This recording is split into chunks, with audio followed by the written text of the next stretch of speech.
Okay, it's a lot of light, but don't mind the mess behind me. Today's a little bit different. Welcome back to the channel.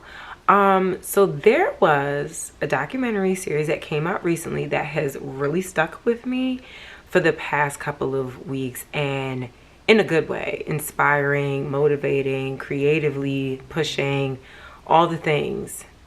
The Kanye documentary, JeenYuhs by Coodie and Chike, and I have to say, round of applause for real, because the way that they just put the entire series together in such a artistic, beautiful, loving way.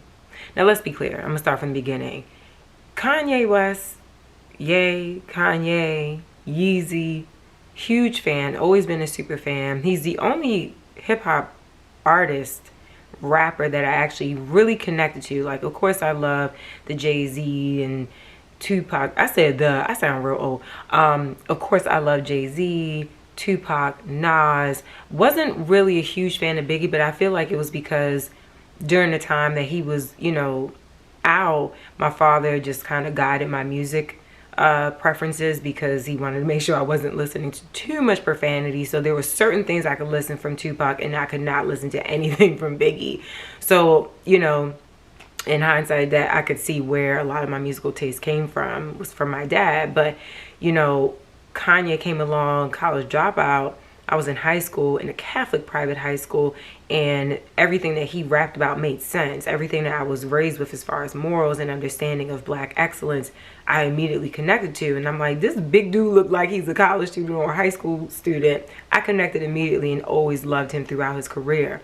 Now, I'll be upfront, there's some things about his history that I questioned, and more so just asking, like, who's with him, who's loving him, who's being there for him, is he seeking therapy, is, you know, is he okay?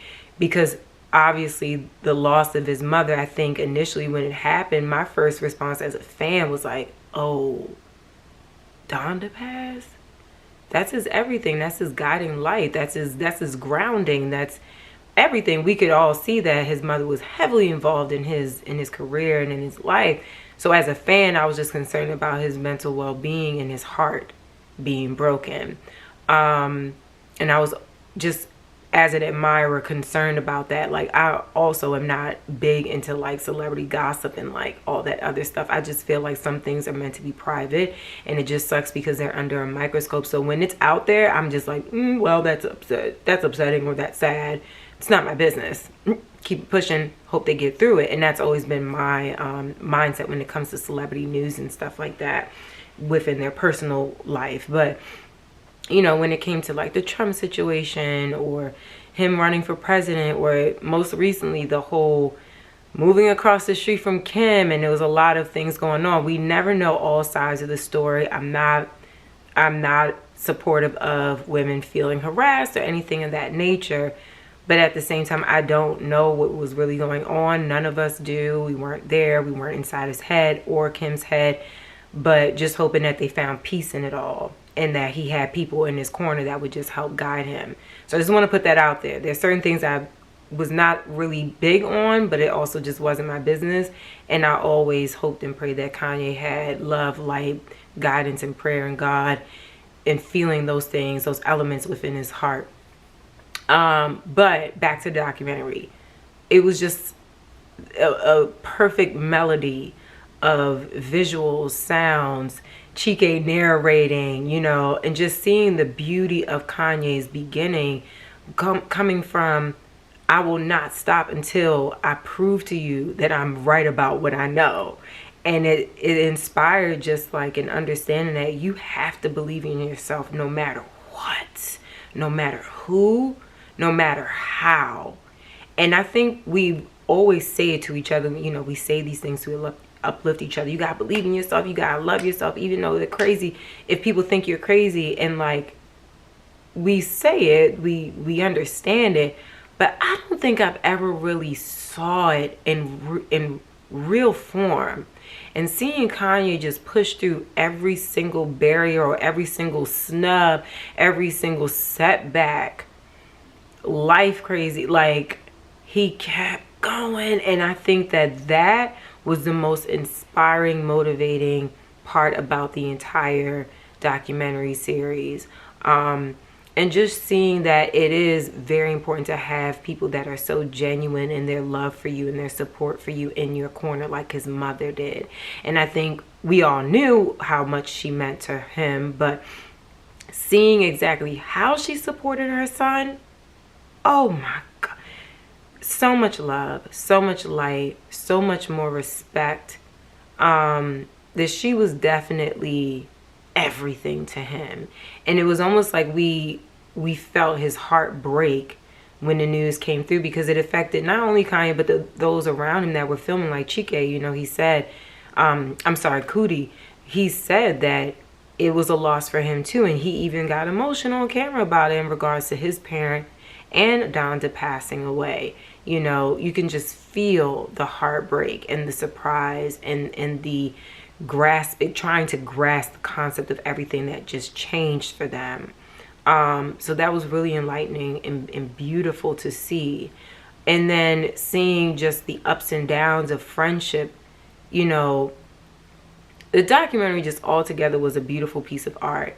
And I think credit to Coodie and Chike to even put everything behind and say, you know, I have a good feeling about this, I want to follow it, and drop everything, even their own careers. It's a lot to be said about that. And it was even more like warming of my heart to see how these people all came from Chicago. Sorry, my camera cut off, ran out of space, but they all came together from Chicago, hand in hand, just uplifting each other and putting each other on, and not even looking for credit or looking for, say, who put you on. And I think that brotherhood, sisterhood, also because they have women with them as well in this entourage of greatness and artistry.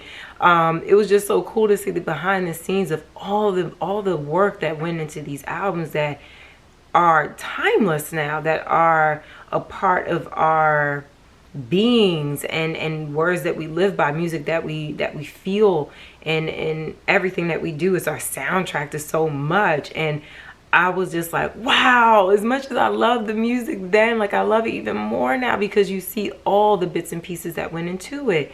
And it just goes to show, like, unyielding belief in self and just friendship, companionship, genuine spirit, discernment. There's so much power. And then you got the base of God in it. I think we also see how much God was in Kanye from the beginning. So like Sunday service and all this, you know, the gospel work that he's been doing, and not even for his own life, it's always been a part of him. So it just gave a little bit more insight to that as well. I think the mental health awareness that he brought for him and Kid Cudi, you know, that was important too, because I think it's going to open up another conversation for men of color to admit that they do struggle with dark thoughts and thoughts in their mind that just kind of take over, that they have to be able to navigate and understand. And there's not a lot of resources or enough support from our community regarding that. You know, still, like, yes, therapy there's a big wave of therapy, I think, happening right now, but men of color saying that they feel suicidal, they feel so many things, or they have many thoughts that could be the beginning to their end. It's not said. It's not said out loud. And for them to say so openly and gracefully and just honestly, that was really awakening as well. And I think that it gave him a little bit more humanity. You know, I think the media really painted Ye to be such a monster and having too much confidence in a community that our confidence was stripped of us.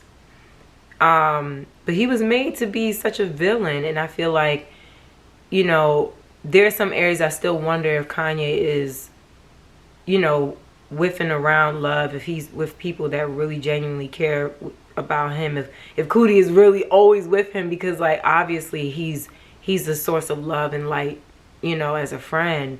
But I wonder where he's at now, considering the divorce. And you know, seeing this documentary, I'm curious to know how he's feeling. It's not my business. It's not my business. Who am I? Listen, I'm just reviewing, right? But those are thoughts. Those are thoughts that it will be nice to know that they were in a positive space at this point in time. But yeah, man, that documentary, I think it has definitely pushed me to just keep going, because I think I've had a lot of mental creative blocks and just a lot of self-doubt. And I think anytime I feel low on that again, I'm going to tap into that documentary. So I feel that, you know, for Coodie and Chike to create this art, it is amazing that we see Kanye in such a different way, in a brutally honest, beautiful way. But it also ignites a fire in people that needed it, that have been feeling out of it, down, depressed, not sure of themselves. I think, you know, I hope they realize that this piece of art is more than just, you know, showing their favorite artists and how they do things, how they did things, how they got to the level that they're at. But it's also a beacon of, it's a resource of light. It's a resource of inspiration, and confirming that we are, you know, the belief that we have in ourselves is nothing to play with. It's not small, it's big. It was placed there by God, and to listen to it and to work with it and to understand it is not meant to be put down on a shelf. And there's something to live for. And I think the directors need to know that that is one of the biggest takeaways. You have a purpose, you have a thought or something in you that you feel connected to, and life might not be, it may not feel so great at the time. You might have so many different setbacks or so many people naysaying you, right? But if you know that you got a gift, you got something, to go full force with it, without a doubt. And no matter what people say, no matter what happens in life, you have to keep going. Pick it up, keep going. Drop it, pick it up again, and keep going. And I've met Coodie and Chike very briefly. They probably don't even remember me. But I met them briefly because I have friends that are friends with them. And I met them at, I think, Soho House? No, is it Soho House? Yeah. Soho House and Meatpacking. And I saw, it was just a group of all the friends. They're friends from Chicago. And they're all artistic and so cool. And just me being an observer in the back, you know, how eloquent they are towards each other, how determined they were. They talked about the documentary lightly in those spaces, and they were such gentlemen. And I'm just so happy to see that they put all these years, and I'm sure there's way more that they're going to show at some point, but they were able to present this, and I hope they feel their flowers being given, because they are here. And without their work, we would not have known, and this source of light would not have been a resource that is now able to tap into. So love the documentary. I can't wait to see what kind of awards it receives. I can't wait to see more with Kanye, more from Chike and Coodie as directors, as creators. And yeah, I'm not a critic. I'm not a movie critic. I'm just saying my thoughts about this film, this documentary series. It was needed, it was necessary, and it was a blessing, to say the least. It is a blessing. So I thank them for putting it out there. Comment, click, like, share with your friends. Let me know if you saw it, what your thoughts were on it. And yeah, thanks for tuning in again. I'll see y'all next time.